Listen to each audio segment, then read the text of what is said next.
Shqiptar, frika është arma e tyre, jo forca jonë. Shqiptarët duhet t'i japin fund një herë mirë frikës politike, asaj frike të ulët e të trashëguar që i mban peng mes qeverisë dhe opozitës, mes patronazhistit dhe militantit, mes kërcënimit për vendin e punës dhe heshtjes së detyruar. Një popull që jeton nga frika nuk është i lirë. Një shoqëri që hesht nga frika nuk është demokratike.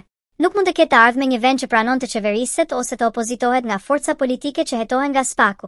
Kjo nuk është pluralizëm. Kjo është kapje e shtetit. Është normalizim i kriminalitetit politik. Është dorëzim i ndërgjegjes qytetare. Shqipëria është një nga vendet më të vogla në Europë, por mban një rekord turpi, emigrimin më të lartë. Dhe kjo nuk është rastësi, nuk është fatkeqësi natyrore, nuk është trendi i kohës. Është pasojë direkte e 35 viteve ke qeverisje, mashtrimi, vjedhje dhe dhune të butë politike ndaj qytetarit. Nga diktatura komuniste kaluam në një diktaturë të re politike. Fillimisht erdhi diktatura e Partisë Demokratike, e cila në vitet 90 normalizoi krimin, korrupsionin, nepotizmin dhe shkatërimin e shtetit. Ajo periudhë hapi plagë që nuk u mbyllën kurrë, shkatërimin e industrisë, të fabrikave, të kombinateve, të ekonomisë prodhuese. Më pas erdhi diktatura e Partisë Socialiste, e cila jo vetëm që nuk e ndali këtë model, por e rafinoi dhe përshkallëzoi. Krimi u bë më sofistikuar, korrupsioni më institucionalizuar, nepotizmi më arrogant. Dhe mbi të gjitha, largimi masiv i shqiptarëve nga vendi u shndërrua në fenomen kombëtar. Mira familje u shpërbën, fshatra u boshatisën, qytete u plakën, ndërsa pushteti festonte rritje ekonomike mbi varfërinë e qytetarëve. Këto dy parti janë kanceri i këtij vendi.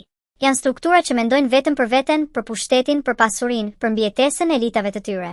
Populli për ta është numër vot, statistik ose peng. Shqipëria kishte gjithçka për të qenë Zvicra e Europës, territor të vogël, burime natyrore të pasura, dalje në det, naftë, minerale, ujëra, bujqësi e energji. Në diktaturën e Enver Hoxhës, pavarësisht krimeve dhe izolimit, ekzistonin kombinate mishi, tekstili, metalurgjie, prodhim nafte, eksport industrial. Sot nuk kemi asgjë. As industri, as prodhim, as vizion. Pas vitit 1991, me ndikime të huaja dhe interesat e errëta rajonale, këto kombinate u shkatëruan sistematikisht. Dhe në 35 vite demokraci, asnjë qeveri nuk pati vullnetin apo ndershmërinë të rindërtonte. Sepse një Shqipëri prodhuese do të ishte pavarur. Dhe pushteti ka frikë nga qytetari i pavarur. Sot jemi në fund të Europës për mirëqenie, por në krye për krim të organizuar, korrupsion dhe nepotizëm. Ky është bilanci i klasës politike. Prandaj është koha që shqiptarët të heshin dorë nga frika, nga shantazhi politik, nga mbështetja e figurave të konsumuara që e kanë mallkuar këtë kombë. Është koha për politika të forta, për fytyra të reja, për një thyrje të vërtet me të shkuarën. Pak të shkputje radikale, Shqipëria nuk do të reformohet. Do të zbrazet. Dhe një vend pa njerëz nuk ka nevojë për qeveri, ka vetëm kujdestar të një vari politik.